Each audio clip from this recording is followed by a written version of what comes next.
ನಮಸ್ಕಾರ. A9 ನ್ಯೂಸ್ಗೆ ಸ್ವಾಗತ. ನಾನು ಅಮೀನ್ ಶೇಖ್. ಎಲ್ಲರಿಗೂ ಶುಭವಾಗಲಿ. ನಾನು ಇವತ್ತಿನ ದಿವಸ ಈ ವಿಜಯಪುರ ಜಿಲ್ಲೆಯ SP ಸಾಹೇಬರಾದಂತ ಲಕ್ಷ್ಮಣ್ ನಿಂಬರ್ಗಿ ಸಾಹೇಬರು ಅತಿ ಒಳ್ಳೆ ರೀತಿಯಿಂದ ನಮ್ಮ ಜಿಲ್ಲೆಯಲ್ಲಿ ಕೆಲಸವನ್ನು ಮಾಡ್ತಾ ಇದ್ದಾರೆ. ಇಲ್ಲಿ ಆದಂತ ಕಳ್ಳತನದ ದೊಡ್ಡ ಭಾರಿ ಪ್ರಕರಣಗಳು ಭೇದಿಸಿದ್ದಾರೆ. ಒಂದು ಮನುಗುಳಿದು, ಒಂದು ಚಡ್ಚಣದು, ಈ ರೀತಿ ಮತ್ತು ಅಷ್ಟೇ ಅಲ್ಲದೆ ಇಲ್ಲಿ ಕಾನೂನು ಸುವ್ಯವಸ್ಥೆಯನ್ನು ಎಲ್ಲಾ ಜನ ಬಹಳ ಸಂತೋಷದಿಂದ ಆನಂದದಿಂದ ಇದ್ದಾರೆ. ಯಾವುದೇ ಒಂದು ಏನಪ್ಪಾ ಅಹಿತಕರ ಘಟನೆಗಳು ಇಲ್ಲಿ ನಡೀತಾ ಇಲ್ಲ.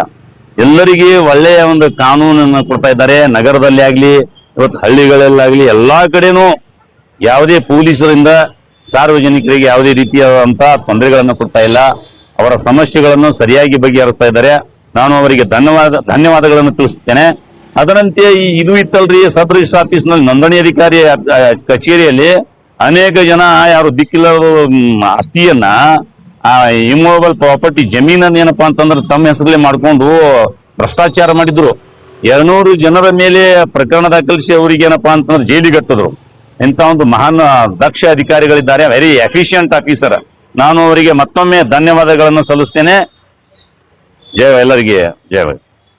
ನಮ್ಮ CPI ಸಾಹೇಬರಂತ ಔಜಿ ಗ್ರಾಮೀಣ ಪೊಲೀಸ್ ಠಾಣೆ ಔಜಿ ಸಾಹೇಬರು ನಮಗೆ ಮೊದಲಿಂದಲೂ ನಮ್ಮ ಬಹಳ ಆತ್ಮೀಯ ಗೆಳೆಯರು ಕೂಡ. ಅವರು ಬಹಳ ಒಳ್ಳೆಯ ಮತ್ತು ಮುಗ್ಧ ಸ್ವಭಾವದವರು. ಅಷ್ಟೇ ಮತ್ತೇನಪ್ಪಾ ಅಂತ ನಿಷ್ಠೂರವಾದಂತ ಯಾರು ತಪ್ಪು ಮಾಡ್ತಾರೋ ಅವ್ರ ಮೇಲೆ ಕ್ರಮ ತಗೊಳ್ಳುವಂತ ಒಂದು ದಕ್ಷ ಅಧಿಕಾರಿಗಳಂತ ನಾನು ಈ ಸಂದರ್ಭದಲ್ಲಿ ಹೇಳ್ತೀನಿ.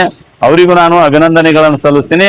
ಎರಡೂ ಪ್ರಕರಣಗಳಲ್ಲಿ ಅವರು ಒಂದು ಮಹತ್ವದ ಒಂದು ಪಾತ್ರವನ್ನು ಅವರು ವಹಿಸಿ ಅದನ್ನೇನಪ್ಪಾ ಅಂತಂದ್ರೆ ಭೇದಿಸಿ ಅವರಿಗೆ ಜೈಲಿಗಟ್ಟಿ ನ್ಯಾಯವನ್ನು ಕೊಡಿಸಿದ್ದಾರೆ ಅನ್ನುವಂಥ ಮಾತನ್ನು ಇಲ್ಲಿ ಸ್ಮರಿಸ್ತೀನಿ. ನಾನು ದುಂಡ್ಶಿ ಅಡ್ವೊಕೇಟ್. ನಮಸ್ಕಾರ ಕರ್ನಾಟಕ. A9 ನ್ಯೂಸ್ಗೆ ಸ್ವಾಗತ. ನನ್ನ ಹೆಸರು ಅರುಣ್ ಕುಮಾರ್. ನನ್ನ ಹೆಸರು ತೇಜಸ್ವಿನಿ. ಕರ್ನಾಟಕದ ಎಲ್ಲ ಜಿಲ್ಲೆ ಮತ್ತು ತಾಲೂಕಿನಲ್ಲಿ ರಿಪೋರ್ಟರ್ಸ್ ಬೇಕಾಗಿದ್ದಾರೆ. ಕೂಡಲೇ ಕೆಳಗಿನ ನಂಬರ್ಗೆ ಕಾಲ್ ಮಾಡಿ. Thank you.